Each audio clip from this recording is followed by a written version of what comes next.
dari ajaran Islam yang paling mendasar. Ini ditulis oleh Al-Imam Al-Mujaddid Syekhul Islam dan Muhammad Ibnu Abdul Wahab. Allah Subhanahu wa taala berfirman, A'udzubillahi minasyaitonirrajim. Bismillahirrahmanirrahim. Wa anna hada sirati mustaqiman fattabi'uh wa la tattabi'us subula fatafarraqa bikum an sabilih dzalikum wasaqum bihi la'allakum tattaqun. Dan inilah jalanku yang lurus, kata Allah. Fattabi'uh, ikutilah dia.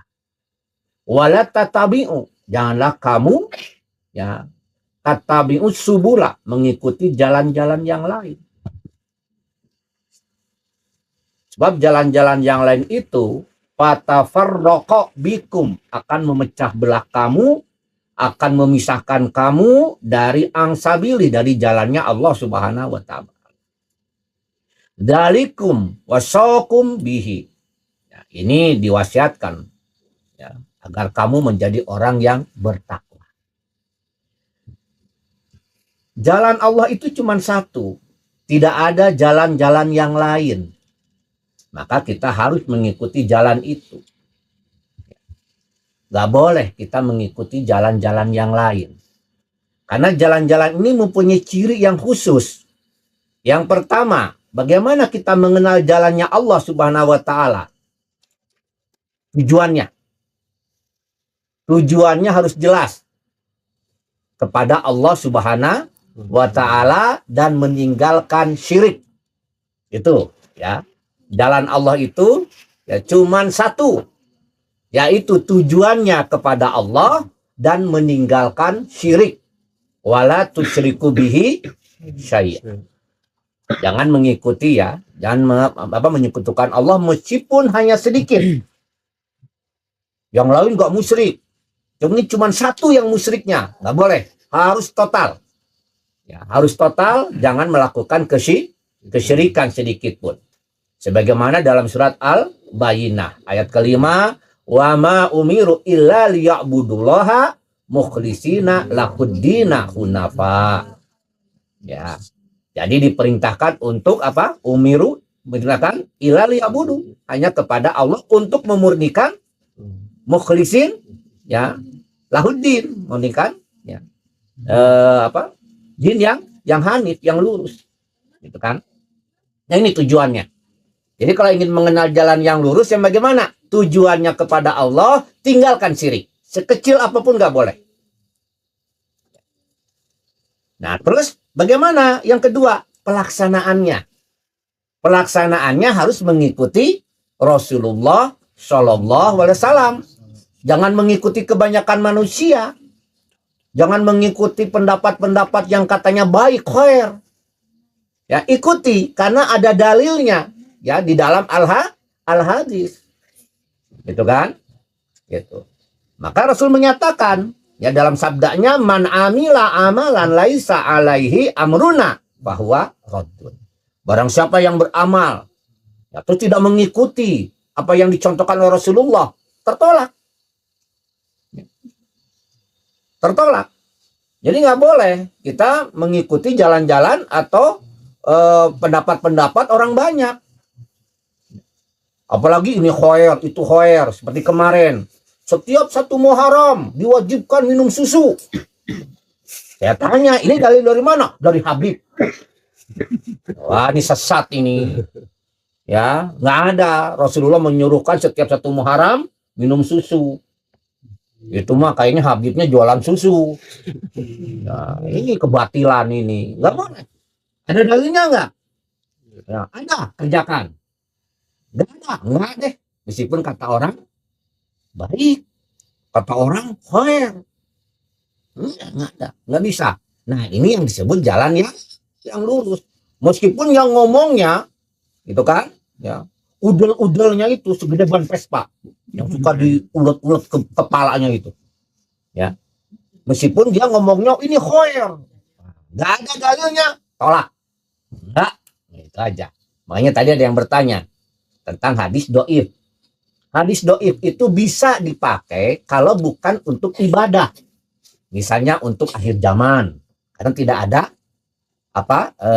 urusan kepada ritual. Ya, misalnya tentang hadis-hadis doif. Tetapi terkadang ada hadis doif, satu hadis doif, tapi hadis yang lain mendukung. Yang satu sahih, ya udah, kan bisa dipakai. Karena harus merujuk kepada beberapa keterangan. Nah, itu ya. Jadi nanti kita belajar ilmu tentang ilmu hadis. Ya. Nah, inilah ya jalan mengenal yang satu itu, gitu kan? Gitu. Nah, orang yang memurnikan tauhid, ciri orang yang mendapat petunjuk. Ya, sebagaimana dalam surat Al-An'am ayat ke-82. Allazina amanu walam yalbisu imanahum bizulmin. Ya, bizulmin di sini adalah kesyirikan. Ulaika lahumul amnu wahum muhtadun. Dia akan mendapatkan keamanan di dunia maupun di akhirat. Dia aman. Orang tidak melakukan atau tidak mencampur ya keimanan dengan kesyirikannya. Itu kan? Nah, terus dia mendapat petunjuk. Ya. Jadi orang yang tidak mencampur adukan perbuatan syirik dengan keimanannya adalah ciri-ciri orang yang aman dunia akhirat dan mendapat petunjuk. Karena kita selalu minta, ya mudah-mudahan kita mendapat petunjuk. Gampang, jangan berbuat syirik. Insya Allah dapat petunjuk. Ya, termasuk yang kita ada di sini ini adalah orang-orang yang mendapat petunjuk dari Allah Subhanahu wa Ta'ala. Amin. Insyaallah. Nah, zulmin di sini artinya kesyirikan. Makanya juga ada istilah, ya pembunuhan itu, fitnah itu lebih kejam daripada pembunuhan. Ya, fitnah di situ. Padahal itu bukan maksud fitnah di situ adalah kesyirikan. Bukan nuduh orang, kamu tadi kentut ya. Nuduh. Itu fitnah katanya. Lebih kejam daripada pembunuhan. Ya nggak fair dong. Orang dituduh kentut doang kok sama dengan lebih kejam daripada pembunuhan. Maksudnya fitnah di situ adalah kesyirikan. Ya, dosanya lebih kejam daripada membunuh. Orang membunuh tidak mengeluarkan dari Islam. Tidak mengeluarkan dari Islam. Ada orang membunuh, paling kisos. Dia tidak keluar dari Islam. Ada orang yang berzina, dia tidak keluar dari Islam. Tetapi ketika orang itu melakukan kesyirikan, otomatis dia keluar dari Islam. Ya, nanti kita akan bahas. Ya, nah ini ya kajian-kajian minggu yang lalu. Nah, oleh karena itu maka ucapan Syekh Muhammad rahimahullah tentang asluddini Islam wa qaidatuhu ada dua. Yang pertama katanya, perintah untuk beribadah kepada Allah saja dan tidak ada sekutu baginya. Ini perintah. Ya, namanya perintah kan kerjakan saja. Tetapi setelah perintah harus ada penekanan karena itu. Harus ditekankan. Ya, contohnya Pak Dedi ya piara kambing, itu perintah. Tapi harus ada penekanan. Harus beranak ya. Nggak tahu caranya gimana. Kata Pak Diki.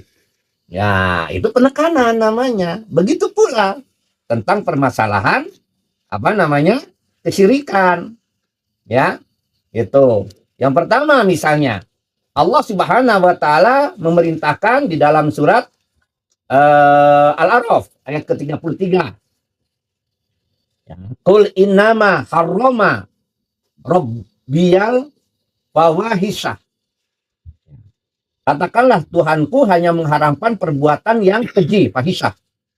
Baik yang nampak ataupun yang tersembunyi. Dan perbuatan dosa, melanggar hak manusia tanpa alasan yang benar. Mengharamkan, mempersekutukan Allah dengan sesuatu yang Allah tidak menurunkan hujah untuk itu. Nah, ini perintah.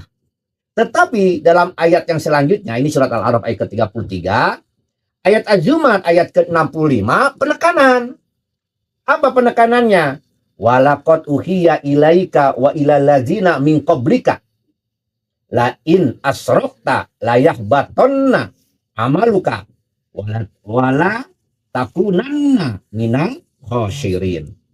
Dan sesungguhnya kata Allah menggunakan kalimat inna ya, walaqad. Ya, menggunakan kalimat walaqad.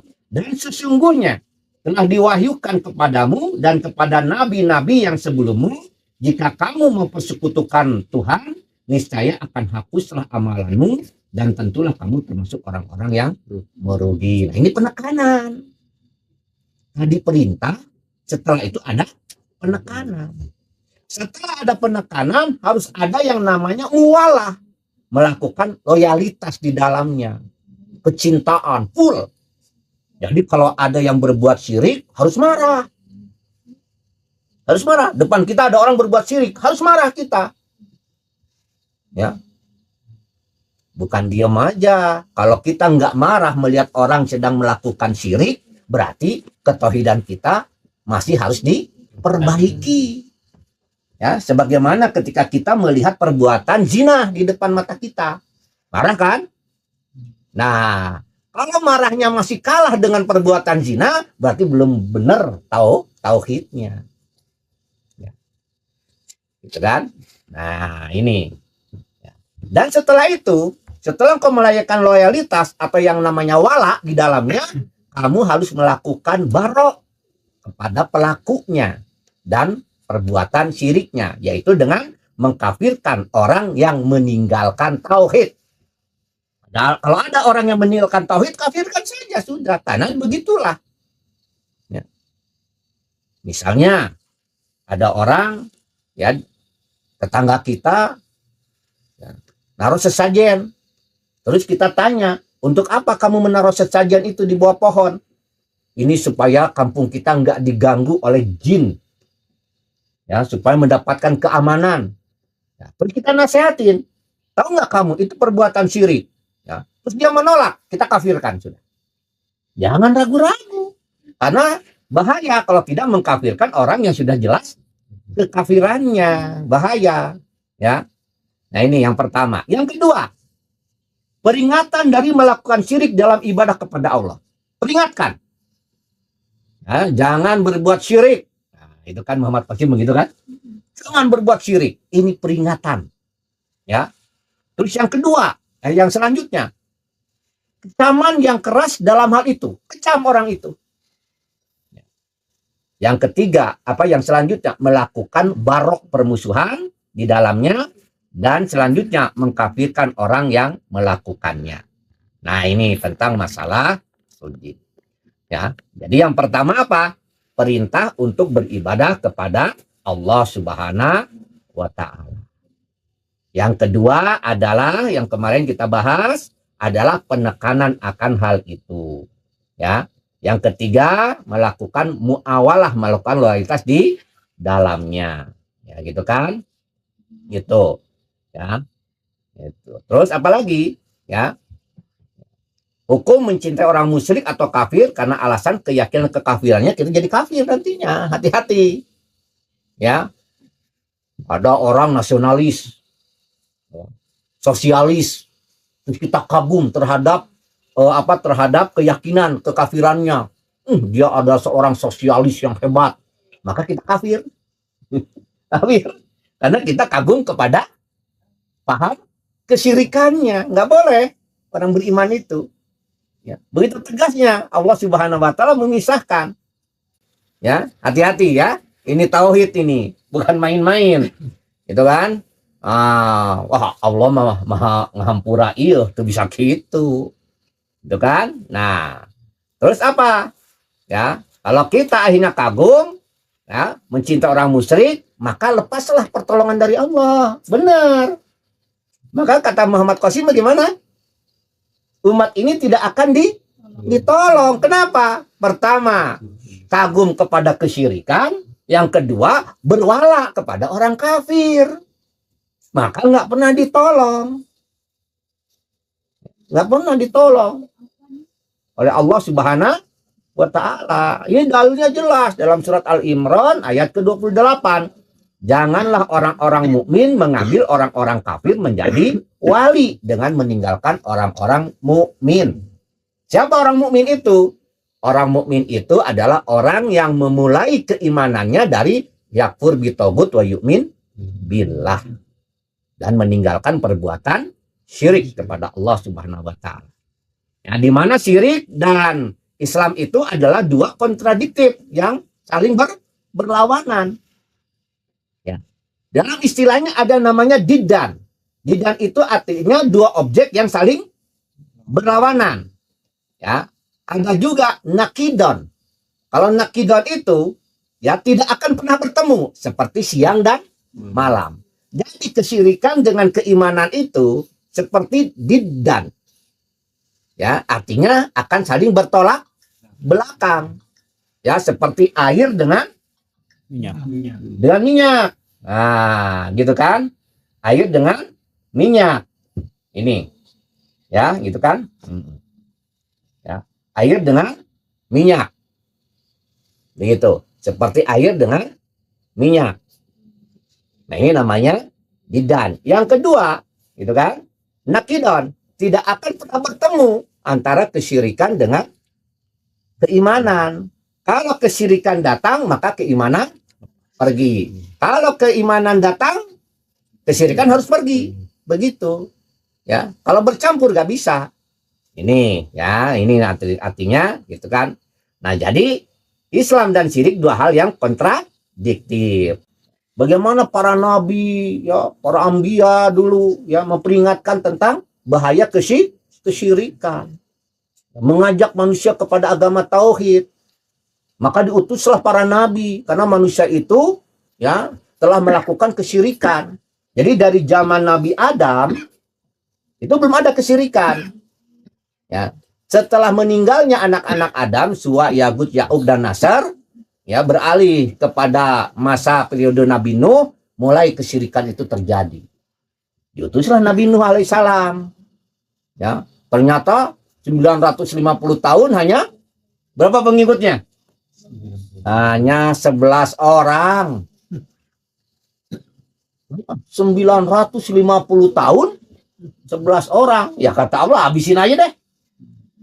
Wah, anaknya bilang, enggak, saya nggak mau ikut. Ya, ini kadang-kadang kita akal kita nggak bisa main. Nabi Nuh itu bukan pelayar, bukan nelayan, bukan. Dia ada di gunung. Tapi suruh bikin perahu. Teknologinya dari mana? Makanya Allah berfirman, wahai Nuh, buatlah bahtera ya mengikuti petunjuk dan wahyu kami. Jadi ikuti. Allah, kalau ingin selamat, maka Nabi Nuh mengikuti bagaimana Allah. Kata Allah begini, ikutin udah. Banyak bantah. Akhirnya menjadi perahu yang kuat. Tawain kan, wah bikin perahu di gunung. Bayangkan ya kalau kita bikin perahu di sini, kita tawarin nggak sama orang? Mau kemana? Lautnya aja kagak ada. Ya, ini cuma Nabi Nuh bikin perahu di gunung. Aduh, jaka sembung apa? Nggak nyambung nih. Ini kan. Nah, setelah itu memberi peringatan kecam. Ya, kecaman yang keras dalam hal itu. Jadi kesyirikan itu banyak, Pak, di muka bumi ini. Banyak sekali ragamnya itu. Dulu para sahabat setelah selesai perang ya, pernah meminta kepada Rasulullah untuk dibikinkan Zatu Anwat. Jadi pohon yang suka digantung-gantung barang-barang supaya mendapatkan bil berkah. Maka para sahabat berkata, ya Rasulullah, bikinkanlah kami Zatu Anwat. Jadi setelah perang nanti pedang-pedang kami akan kita gantungkan di pohon.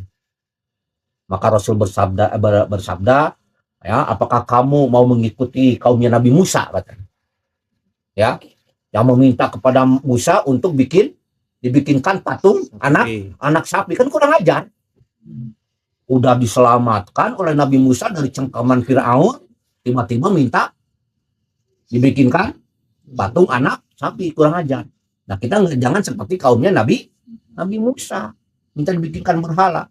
Ya, jadi Zatu Anwat itu adalah pohon yang suka digantungin benda-benda agar si benda-benda ini bisa diambil berkahnya. Dan banyak kan ya? Pernah lihat nggak? Ada yang suka digantungin pita, Ada yang suka digantungin apalah celana dalam segala macem.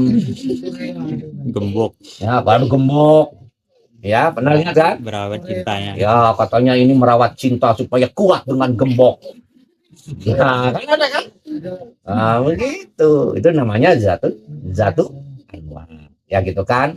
Nah, jadi hadis tentang zatu anwat ini, ya, ini para sahabat minta dibikinkan, ya, pohon, ya, yang mana nanti mereka duduk. Jadi mereka duduk di sekeliling pohon tersebut, ya, dan menggantungkan senjata-senjata mereka, itu kan, supaya nanti bil berkah, namanya zatu anwat. Misalnya nih, ya, di bukit ini umpamanya, ya, Kang Diki, bikinkan kami zatu anwat supaya pacul-pacul kami ini mendapat keberkahan. Ya, setelah apa bercocok tanam, maka setelah bercocok tanam digantung-gantungkan nggak paculnya, yang aritna, supaya bil berkah. Nah, itu jatuh, ya, jatuh. Atau misalnya apa? Minta keberkahan kepada kuburan. Ya kan sekarang banyak nih kuburan-kuburan marak nih di mana-mana. Keramat, kuburan keramat, bah anu. Ya, kuburan keramat Kiang Santang. Ya, nanti lama-lama ada kuburan Bah Diki. Ya, aduh, dijadikan keramat di sini. Ya, itu kan kopinya kopi luwak doang. Nah, ini ya. Maka hati-hati nih sama kesyirikan. Jangan ada kesyirikan di Bukit Lebah ini. Sedikit pun nggak boleh. Kalau kita ingin ditolong oleh Allah Subhanahu wa taala. Yang ada di dalam hadisnya, kan begitu ya? Hadisnya ya, pakai kopiah hitam ya. Baju putih. Iya, baju putih enggak ada, saya nggak baju putih. Ya, itu. Insya Allah. Tapi Allah sudah catat semuanya. Amin. Ini menjadi saksi nanti di hadapan Allah Subhanahu wa taala. Ya, jadi saksi nantinya. Itu kan? Itu. Maka pendapat ulama mengatakan, ya, Abu Bakar At-Turtusi berkata, maka lihatlah semoga Allah merahmati kalian mana saja kalian dapatkan pohon yang dituju oleh manusia dan mereka mengagungkannya, mengharapkan kesembuhan darinya, dan mereka menancapkan paku-paku dan kain-kain padanya, maka ia adalah zatu anwat, maka tebanglah. Ya, ya ini terjadi di zaman Rasulullah Sallallahu Alaihi Wasallam. Nah, ini kalau ada pohon-pohon gitu tebang saja. Ya, kalau ada suka digantung-gantung tuh tebang. Berani nggak? Berani. Mantap tauhidnya. Ya, jadi kesyirikan ini banyak. Ya, kita harus benci. Ya. Jangan setuju-setuju aja. Satu contoh lagi. Misalnya, pernah nggak ngelihat di rumah ada yang digantung terus pakai apa tuh? Kayak bukan besi ya. Yang kalau ditiup angin bunyi kincing. Pernah nggak lihat? Itu. Hati-hati. Itu sebetulnya lambang kesyirikan. Ketika ada itu, kita mau masuk jangan. Kita pergi saja. Pertanda kita benci kepada kesyirikan. Sekecil apapun kita tinggalkan. Ini malah sama orang Islam dipakai hiasan lagi. Aneh. Karena nggak ngerti tauhid. Pernah nggak punya begitu di rumah? Lihat ya. Nggak. Pernah lihat kan? Itu kan yang digantungin itu pakai apa namanya benang. Terus ada apa sih? Sekarang besi-besi itu. Besi yang kecil itu. Aluminium apa itu? Iya, kayak. Ya itu kan. Nah, disebut dengan lonceng angin. Ya. Ya, awalnya berasal dari lonceng angin India. Nah, itu. Dari India. Lalu diadopsi di Cina. Di mana pada akhirnya digunakan untuk melindungi rumah dari roh jahat. Ya, hati-hati. Ya. Kalau ada kayak begitu, jadi bukan gambar saja. Kita kan nggak tahu kan? Oh, ini wah hiasan nih bagus, beli deh. Taruh aja di rumah kita. Nggak ngerti kita. Padahal itu adalah lambang kesyirikan. Ya, kalau ada saudara kita yang naruh begini, kita kasih peringatan. Ya, ini ceritanya begini. Ini adalah kemusyrikan orang-orang Cina. yang diadopsi dari India untuk menolak roh jahat itu. Nah, lonceng angin ini kalau di Jepang ya, ini dipercaya membawa keberuntungan. Membawa keberuntungan. Di Indonesia mah main tempel aja. Nggak boleh. Orang beriman nggak boleh naro-naro benda-benda kemusyrikan. Harus cari tahu dulu. Ya, gitu kan? Nah, pernah nggak ada kucing, gambar patung kucing Di yang Cina suka itu. dadah-dadah? Yang gini di Cina itu. Itu tahu nggak lambang apa? Beruntungan juga manggil rezeki. Itu lambang kebetulan. Oh, bagus, ditaruh depan mobil.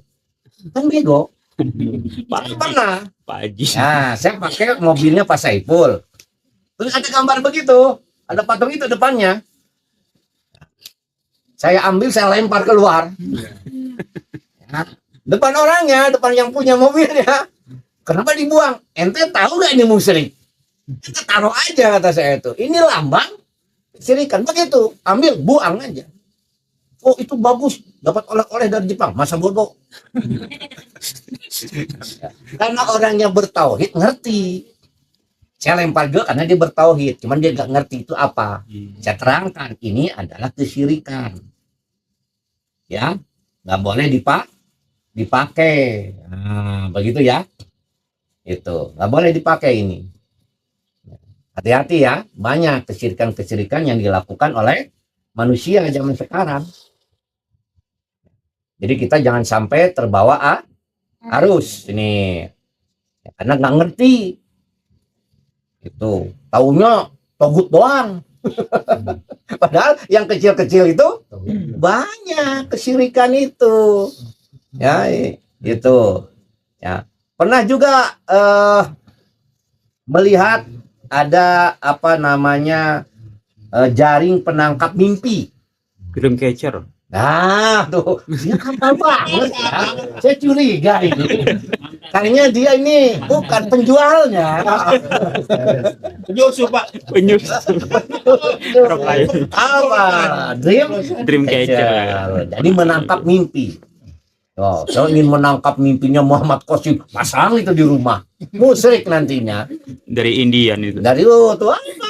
Dari India. Itu pernah punya? Enggak. Enggak. Nonton gitu.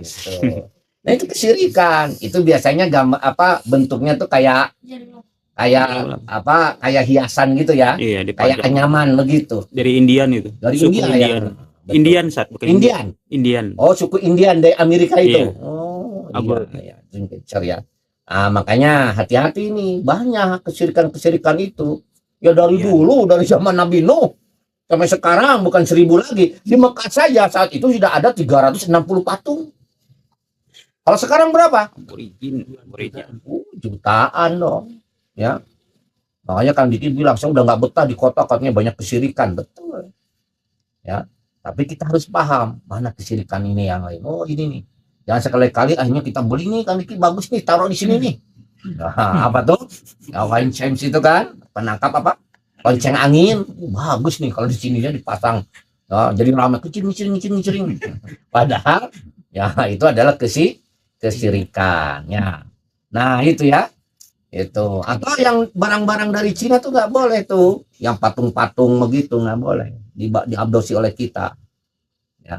Apalagi kalau ada patung yang gambarnya dewa nah, kan dijual kan ya, itu nggak boleh ya, karena itu adalah kesyirikan gitu kan.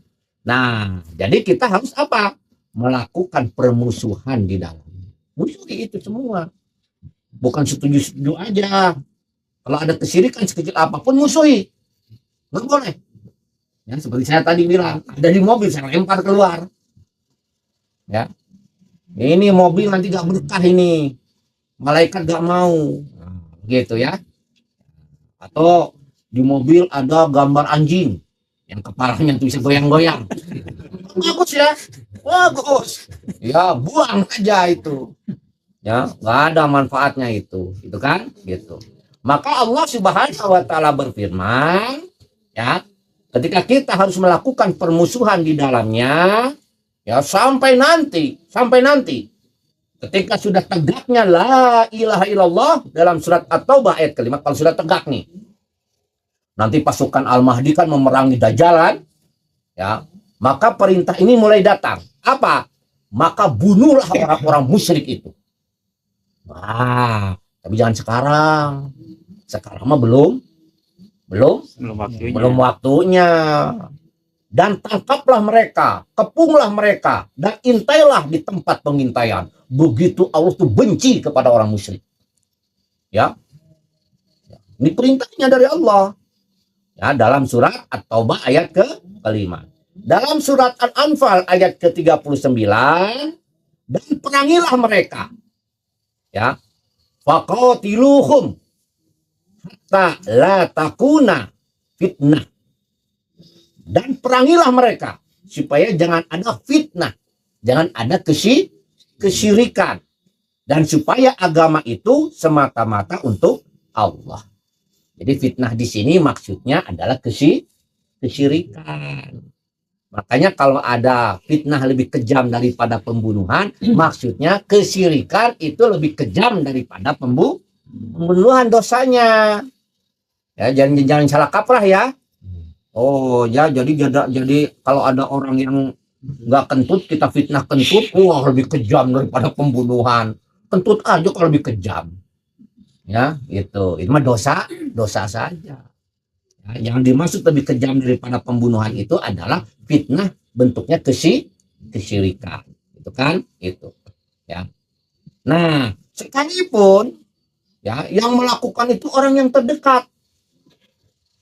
Kan kalau kita nggak tega ya sama saudara ya, apalagi sama orang tua kita kan.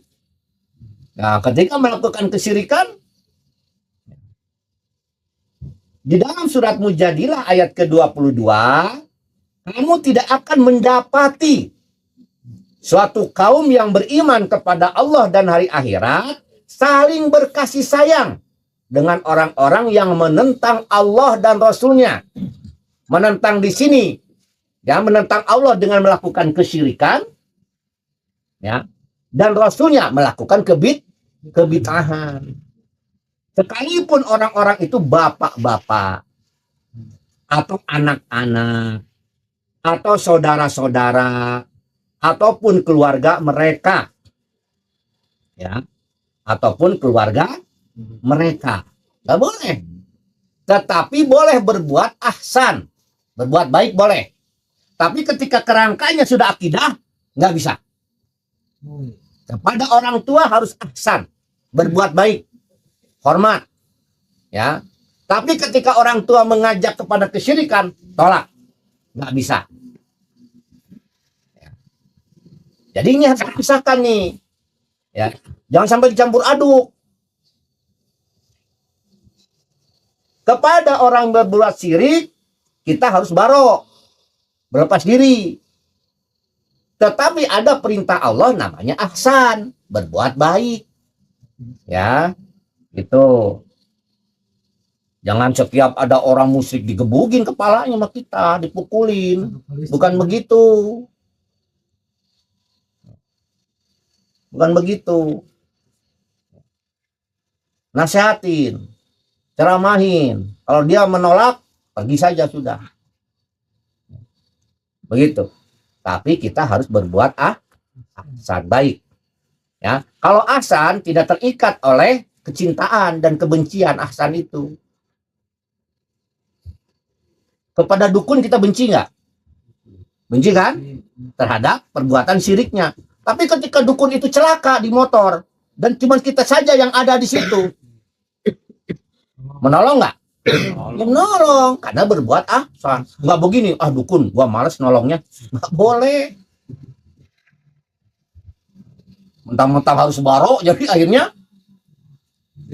wah, bodoh amat. Bukan begitu. Ahsan itu tidak terikat kepada barok dan wala. Karena orang berbuat baik itu tidak terikat kepada kecintaan dan kebencian. Namanya orang berbuat baik.